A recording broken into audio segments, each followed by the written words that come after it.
Everybody, and welcome to this episode of the Michigan Innovation Podcast. And I have to tell you, I have been trying to talk Nick Olson into coming down to visit with us for a few months now, and I'm so happy that he's here today. How Oh, you doing, thanks. Nick? I'm good. How are you? I'm good. I'm so happy, stoked, really.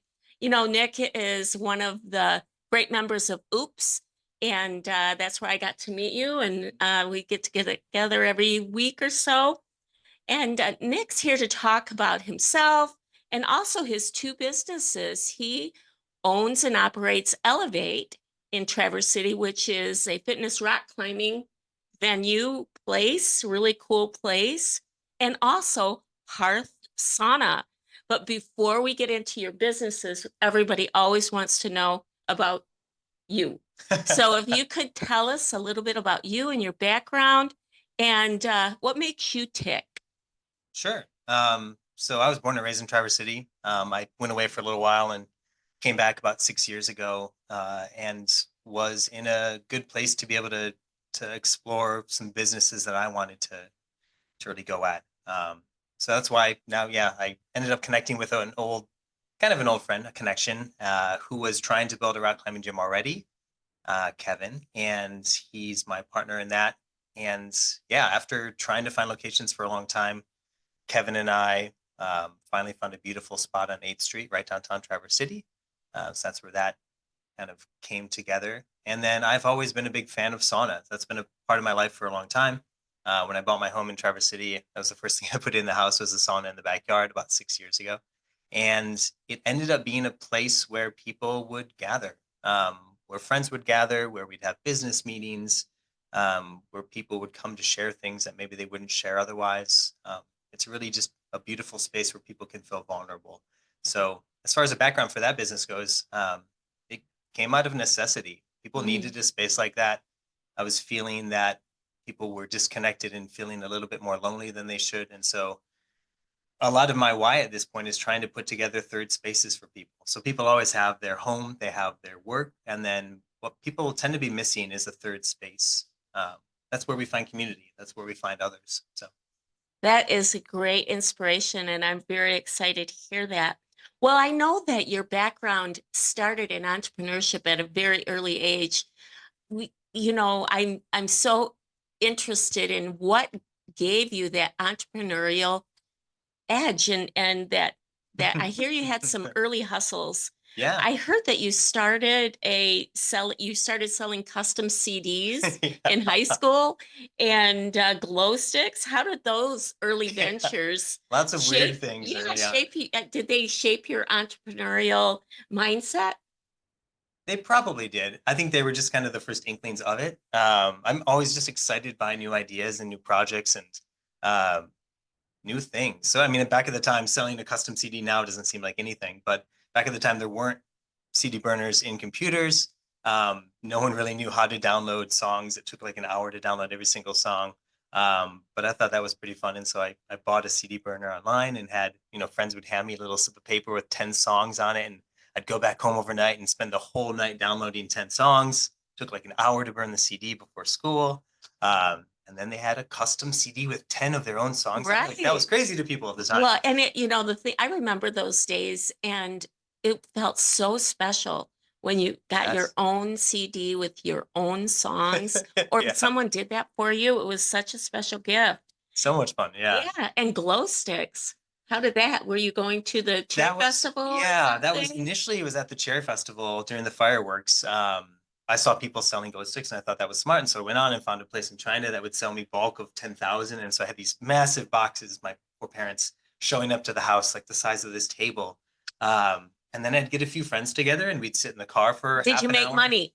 Made so much money. We Awesome. cover our arms in glow stick necklaces and go on the beach. And within an hour, we'd have 500 bucks cash in our pocket. Oh, Yeah. fabulous. So we eventually Fabulous. started going around northern Michigan up to Charlevoix, up to Petoskey, to all the different festivals that had fireworks in the summer. You are It's a a lot of fun. go-getter. That is Yeah, so cool. Now, I know that everything isn't always rosy, and I'm sure there was some tough, tough times for sure. through all of that. Yeah. Did you have any early day, um, you know, situations that really taught you some lessons? Yeah. Any come to mind? Two of them for sure. So I, during college, joined one of the many college painting franchises. There's a bunch of painting companies that get college kids to, back in their hometown, start a painting business. They teach them how to do some of the basic stuff. But I did well revenue wise. I think I did about $75,000 of revenue painting homes with Wow. 3 different crews all over northern Michigan, but lost significant amounts of money, partly because I was just too darn kind. So when the Oh. homeowner goes like, whoa, whoa, whoa, I thought we were going to be doing some caulking there and there, and they're like, oh yeah, yeah, sure, sure, I'm sure we'll Out do of that. scope. Way out of scope, yeah. Yeah. And so I ended up, the labor costs that summer were just outrageous. So Yeah. So that's a lesson. toughened myself up a little bit. Sure, sure. And then I ended up going out to New Jersey when I was 25, opened up the first Jimmy John's franchise in that state, and seemed like a really good idea. I had done a big demographic study of the country, had looked at different places with, hospital beds and populations and student populations, and really did a good survey and visited a bunch of locations and chose that as what I thought would be the best place to kind of build my Jimmy John's Wow. empire. Wow. And I just missed some things. This state has a very strong sandwich culture of its own. And so they were a little hesitant to have a brand come in like Jimmy John's that likes to tell you how to do things. Jimmy John's is very much like, no, no, no, you're gonna have a sandwich our way. And people in Okay. Jersey are like, whoa, whoa, yeah, I want the Um, salami or whatever. yeah. And then Jimmy John's too was just at a hard period where it was growing really fast. It wasn't doing much marketing ahead of its growth. And so we Mm. were left with a bunch of franchisees that were probably not very well vetted, in locations that weren't well vetted, with build costs that were significantly higher than they'd been just 2 years ago. Okay. And so as a market, 24 Jimmy John's, I think, opened in the state of New Jersey, and 2 of them remain. Wow. We were lucky enough to have a really good location, and I had a bunch of experience running Jimmy John's. And so we survived that, ended up selling the store at a big loss. Wow. That's a lesson. And Yeah, you went to the University of Michigan, right? I did. And that's where you first started working with Jimmy John's? Yeah, I picked up a Okay. part-time job and had an amazing boss down there. Shout out to John, who really taught me the principles of Jimmy John's, which are, systems and procedures and really crunching pennies. And a lot of those lessons ended up being what drove me to go from having a Jimmy John's franchise to then building a company to do bookkeeping for Jimmy John's. Because as that was a challenge for me to find a good bookkeeper, someone who was affordable, who was doing things the correct way, who had a chart of accounts that was really focused on Jimmy John's. Right. At the same time, the frustration to me was that I was paying a lot of money for bookkeeping, but then wasn't being able to use it very well. So when I built a company around bookkeeping, I wanted to make sure that I could take the lessons I knew as a manager of Jimmy John's and translate those out of the profit and loss sheet. So And how did that go? it went so well, super well. How many clients did you end up with? I ended up with 70 clients in a What? very short period of time. That is such a great story. Yeah, in such a short period of time that a company reached out to me and said, "Hey, we do a similar thing to what you're doing, but we have this beautiful piece of software backing us up. We have venture capital backing us up. We'd like to purchase your company as kind of our entry into the quick service restaurant market." Okay. So, yeah, a huge so win. you were a strategic buy. I was a very strategic buy, and For I still them. work for them years later. It's Oh, great. Ceterus is fantastic. the name of that company, and they What's the name? Ceterus. Ceterus. Ceterus.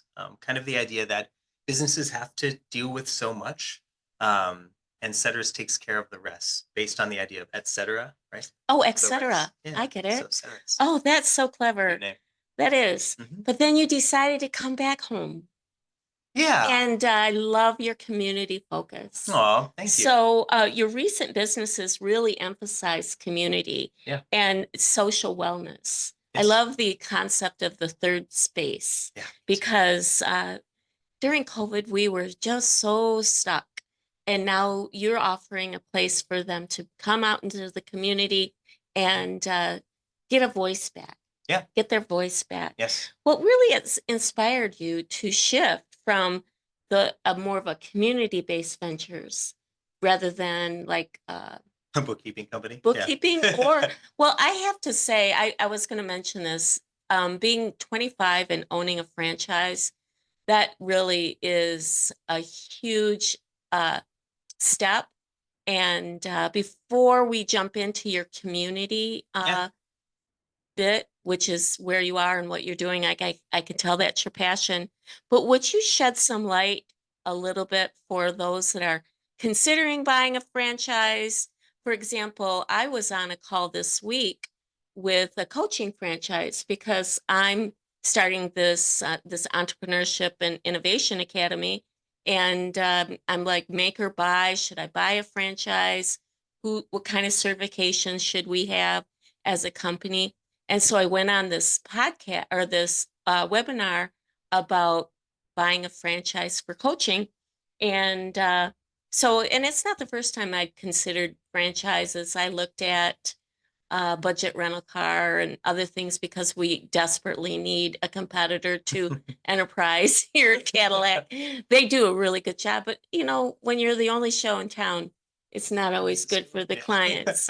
So I was thinking about that, and a lot of people kind of think about franchises. Yeah. So what was your experience with the whole franchise world? Yeah, in hindsight, I could be a little bitter about it, considering some of the things I think they did wrong for me and for the market of New Jersey. I saw other owners in the state lose their homes and have their marriages broken up and horrible stuff, just because I think mismanagement of the franchise out there in that system. We were luckier, but it was a great experience. So I really don't have that many bad things to say. I, I learned a lot. It was a great way to learn some basic stuff about business that I wouldn't have otherwise learned. I can't speak to other franchises, so that's a little tough, but Jimmy John's in particular had really good training back then. Right. I got trained on obviously operations of the store, but they also talked through some HR stuff, some financial stuff. So I think they do a really good job of that. And just going out when I was that young and having over 7 years, I had 289 different employees. Just to Wow. deal with tons of Wow. different personalities, to have to figure out a bunch of that stuff on your own. I And moved you had out to there. deal with the customers And the customers, yeah. Oh and gosh, I and have the whole stories. whole thing, right? Well, good for you. Okay, let's switch back to Traverse City and your community-based ventures. Yeah. I know that you already mentioned that, but what inspired you to do that shift? If you could dig a little Sure. deeper on that, that would be cool. Selfish for sure. It was loneliness. I moved back to my hometown, and the surprising part of that for me was discovering that everyone who was still my friend who was here would hang out once in a while, but everyone had their new groups, or they maybe had kids now, or a relationship, and so everyone had different things going on. So I really had to re-find my people. And one of the first things I did was join a social sports league for adults. It had just started that year, and at the end of the third season, the guy who started it was moving downstate. And so myself and two other friends bought that business off of him. But for me, the soccer team that I joined independently, all of those people who just signed up individually became my best friends. I still connect with all them all the time. We still play together 6 years later. And so that struck something in me, made me realize that I really wanted to spend more time putting together these kind of businesses. So I had done a lot of slacklining, which is kind of like tightrope walking on a loose line in Wow. Pittsburgh. Ugh. And that connects deeply into climbing gyms. Those people Oh, tend to that makes be pretty sense. interwoven. They also spend a lot of time there in the winter because it's harder to do outside. Mhm. And so I knew when I came back to Traverse, I wanted to try to open a climbing gym. And that's where that story I started out with. I ended up meeting up with Kevin, and we did that. And then, yeah, I told the story of the saunas, but these are all spaces where people get together, do something physical, get their heart rate increased, and be vulnerable with each other. You end up sharing more things when your heart rate is increased. That's just a natural thing. Mhm. And it's beautiful. It We is. don't have as much time these days to connect socially with others. We tend to be really caught with that phone in front of our face. Right. We're not spending as much time outside of our homes. A new study just came out. The Surgeon General a couple years ago said we are in the middle of an epidemic of loneliness. And Wow. so to be able to build more of these kind of spaces, to give people these opportunities, feels like a gift I'm suited to give. God bless you. That is really, really cool. And I Thanks. know that kind of coming back home and doing all of these new things, sometimes there's some hard lessons that come along the way. What was the tough part of coming back home? Also, I'll say I came home too because of my family. So my family is all in Traverse City. I Awesome. have two nieces and a nephew. And while I was in New Jersey, there was all the, the Zoom call Christmases where they would put an iPad on Aw. the mantelpiece and I would be there. Uncle Nick would be there in the background. So I got tired of missing those. I got tired of missing soccer games and dance recitals. So a lot of coming home was getting back to family, getting back to my roots. Absolutely. That's so cool. So, you have so many irons in the fire. How do you do the work-life balance? Poorly, maybe is the answer. Uh, I try my best to stay really physical. I still have all of those activities that I started when I got back to Traverse City. So my soccer team still plays every Wednesday. I've started to play other sports. Doing physical things for me is really one of the biggest ones. I also love to garden. So I've got a big garden in the summer. I can thank my parents for instilling that in me. Mm. And yeah, time at home. I love to cook. I love to read. I'm very social and I love those things, but I do, like most people, I think, need the decompression time as well. Tell me about reading. What are your favorite books? Mm. I always have a fiction and a nonfiction book going at the same time Really? because I feel like sometimes at night I don't want to like dig into something real deep and nonfiction-y. So I need the fiction book for that. For sure. I just finished Understory. I can't remember the name of the author, but a beautiful fiction book, kind of interweaving 8 stories of humans, but the whole backdrop of each story is trees.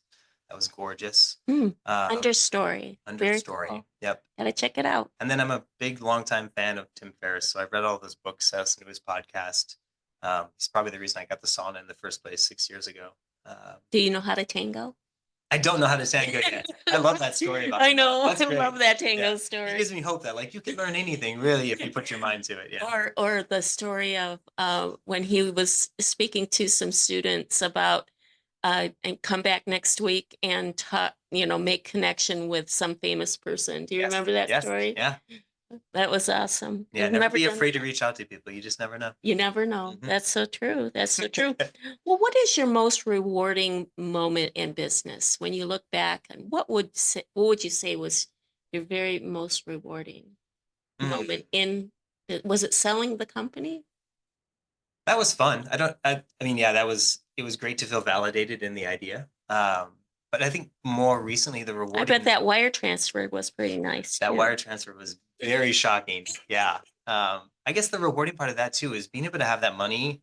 I spent a lot of it reinvesting in friends. I had so many I can tell. friends who had dreams. I ended up helping a bunch of them open businesses that they'd been dying to open and just didn't have the financial means to do it. I helped a bunch of friends out of credit card debt. I can see you doing that. Having money is a gift that I believe you should put back into other people. I So totally agree with that's you. where these businesses come Yep. from too. I always say the secret to living is giving. Yes. That's my motto. So, what's the hardest part about being an entrepreneur? I don't want to make it like a theme of the podcast, but loneliness is certainly one of them. It's very easy to feel like everything is on your shoulders. Entrepreneurs are very bad at asking for help. They should be better at it. And I feel like that's why Oops has been such a gift to me. Really such a help in my life. But about a year and a half ago, it was a tough time for me anyways. And I discovered Oops, and boy, I go every week. Having that community of people who are willing to share the tough times, share the good times, give you a hug, give you a pat on the back. That's entrepreneurs need that.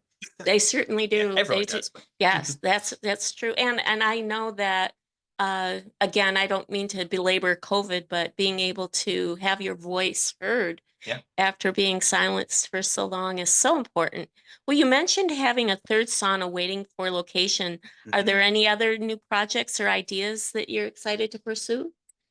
Yeah, there's a couple others. I'm trying not to pursue other ideas. I have a habit of getting really excited about a new thing every year or two, which is fun, but need to focus some energy too. Right now, we are trying to organize. I say we, it's me and a couple other of the local sauna owners. Mhm. We're trying to organize a festival. Oh, So fun. we're gonna have Michigan Sauna Fest. It'll be in Traverse City. Most likely the open space, and that should be February 28th to March 2nd. We'll be launching a In website. 2025? 2025. Awesome. It's coming up real soon. That Which is is. scary, but yeah, If we you should. need help, let me know. I'm going to reach out to all you guys. Yeah, absolutely. But we'll have that launched soon, and yeah, I've never hosted a festival on my own. I've helped host other ones, but this would be a fun fun experience. Well, it's almost lunchtime, so I'm starting to think about food. So you mentioned cooking. Do All right. you have a go-to recipe? Especially one that captures the flavors of Traverse City? Oh, I have two different answers for that. So Okay, certainly, go for it. my favorite thing to cook is gumbo, and that seems really Oh, weird I from love gumbo. yeah, from a kid from northern That takes Michigan. all day. That's why I love it. It is so meditative to sit there chopping vegetables, to like really work on the roux and make sure it's nice. Yeah. That is so appealing to me How do somehow. you say that? Andouille sausage? Andouille sausage, yeah. Andouille sausage. And Traverse City wise, if I bake anything, dried cherries go into everything I make. So I'm salivating. Shame on me. Well, and it is Halloween. it is. So what are your favorite candies? Ooh, I used to say there's this combo pack of Skittles, which is like the tropical and the berry mixed together. Killer, amazing. Chewy Spree used to be a favorite. Chewy For Spree. some weird reason, I've really gone to love Atomic Fireballs. I never used to love cinnamon stuff in my life, and just recently. Watch out for your gallbladder. Oh yeah, sorry, buddy. Yeah. Yeah, I go for all the chocolate. Yeah. All the chocolate. Chocoholic. Well, thank you so much. It's been such a fun welcome. chat. Real fun. Before we head off, I want to ask you a question about Michigan innovation. Yeah. What do you think about Michigan as a place to be innovative? Have you any insights on Michigan innovation, the culture? What's it like here compared to New Jersey? If you could just kind of talk a little about innovation in Michigan. Yeah, I mean, people in Michigan are much more willing to work together. I think you've had some guests on here before, but people who have moved here from elsewhere who are just blown away by how willing we are to help each other out. I think that's what really drives innovation. That's what's going to make us drive innovation at a faster pace. I agree 100%. So you've got so much going on. I really wondered if I could get you to come back down in 6 to 12 months. Sure. I have a lot of different stuff to say. I'm sure. I know you will. You've got so many new things happening. The Sauna Fest, the rock climbing. Yeah. And I know you're hosting the founders meetings on Fridays. Oh yeah, too. Founders First Friday will be at Elev8 for the foreseeable future. Very cool. I'm excited, and that'll be tomorrow. Yeah. All right. So with that, I'm going to say goodbye and thank you so much, and we'll see you next time. Bye.